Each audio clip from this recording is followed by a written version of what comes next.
Gumagamit ka ba ng VR or virtual reality? Panoorin mo ang video na ito hanggang sa uli. Hi mga idol, ako si Doc Doms. And welcome back to my channel. Para sa mga bago lang sa channel ko, I'm a board certified ophthalmologist and a retina specialist here in the Philippines. So if you want medical and eye contents, please don't forget to hit that subscribe button and turn on that notification bell for more videos like this. Pero disclaimer lang po, ang mga videos na ginagawa ko po dito ay hindi para mag-diagnose ng iba't ibang sakit nyo sa mata. Dahil mahirap mag-diagnose sa ganitong platform.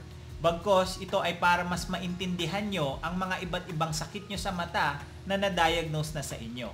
Ang pagpapacheck up sa inyong ophthalmologist ay ine-encourage. And for today's video, pag-usapan naman natin kung ano nga bang epekto ng VR or virtual reality sa ating mga mata.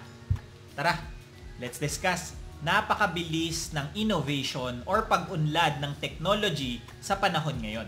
At isa na dito ay ang tinatawag na VR or virtual reality na pwede tayong dalhin sa mga 3D na simulation ng totoo or imagination na mga lugar.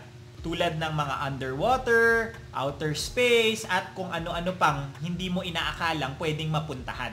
Dahil sa mga bagong laro, apps, or headset na nag-aalok ng immersive na karanasan para sa mga gumagamit nito, ay hindi nakakapagtaka na maraming tao ang yumayakap at nahuhumaling sa teknolohiyang ito na virtual reality.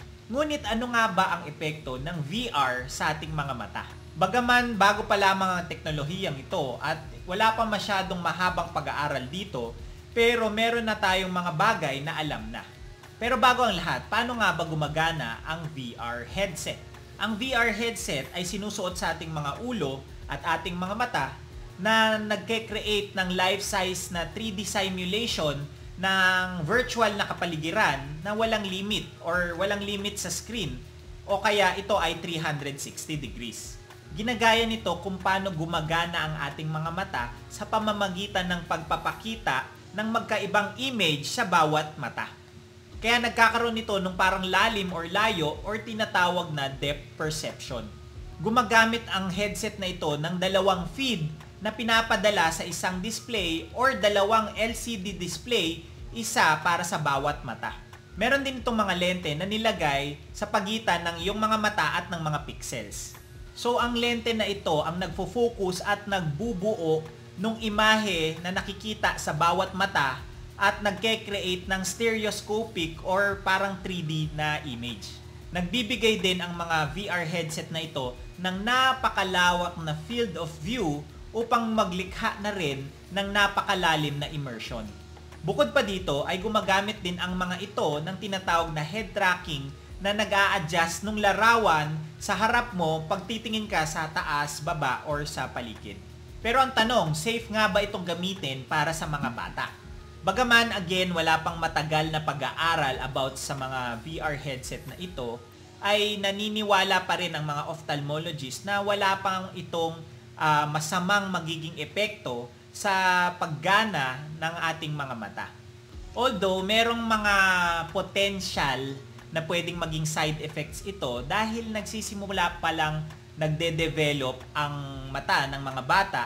Ngunit again, wala pa kasing pag-aaral about dito. Pero hindi naman masama na umiwas at protektahan ang mga paningin ng mga batang ito. Sa katunayan, karamihan sa mga manufacturers ng VR headset na ito ay hindi nire-rekomendang gamitin ito ng mga batang wala pang 12 to 13 years old. Isa sa mga pwedeng maging epekto ng VR headset sa ating mga mata ay ang mabilis na pagkapagod nito. Ang matagal na pagtitig kasi sa mga screen ng VR headset or any digital devices ay pwedeng magdulot ng tinatawag na digital eye strain. Ito ay dahil nakakontract ang mga muscles ng mata natin kapag nakatingin tayo sa malapitan kumpara kapag nakatingin tayo sa malayo na ito ay nakarelax. At kapag matagal na nakakontract ang muscles ng ating mga mata, ay pwede itong mag-cause ng mabilis na pagkapagod or eye strain at pagsakit nito. Another effect na pwedeng maidulot ng VR sa ating mga mata ay yung tinatawag na dry eye syndrome. Ito naman ay yung mabilis na pagtuyo ng mata na pwedeng mag-cause ng paghapde, puwing, pamumula, o di kaya pagluluha. Ito again ay dahil sa pag nakatingin tayo sa malapitang gawain tulad ng paggamit ng mga digital devices ay mas madalang ang pagkurap ng ating mga mata kumpara kapag nakatingin tayo sa malayo.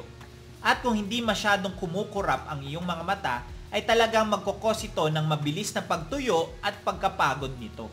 May videos na ako about digital eye strain at dry eyes na pwede nyo nang panoorin. Next naman ay yung pagkahilo or motion sickness. Ang panonood ng image na may kasamang galaw ay nagbibigay sa utak ng parehong visual signals na nakikita natin sa aktwal na pisikal na galaw. Ito ang dahilan kaya pwede tayong makaranas ng pagkahilo kapag gumagamit tayo ng mga VR headset.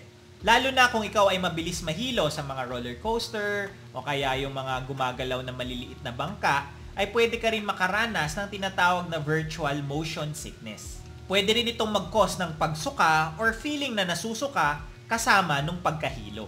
Next naman na pwedeng epekto ay yung tinatawag na eye twitching. Ang eye twitching naman ay yung paggalaw ng mga muscles ng iyong mga mata nang hindi mo nakokontrol or yung parang nanginginig ito. Ito ay nangyayari pwede dahil sa stress or pagkapagod ng mata na pwede mong maramdaman kapag ikaw ay nagsuot ng VR headset. Bukod dito ay pwede rin kasing mag-react ang mga muscles ng ating mga mata sa mga mabibilis na galaw, sa flashes, at movement na nakikita natin sa VR environment. Meron na rin ako nagawang video about sa eye twitching, panoorin nyo na lang. And lastly, ay pwede rin itong mag-cause ng temporary na paglabo ng paningin.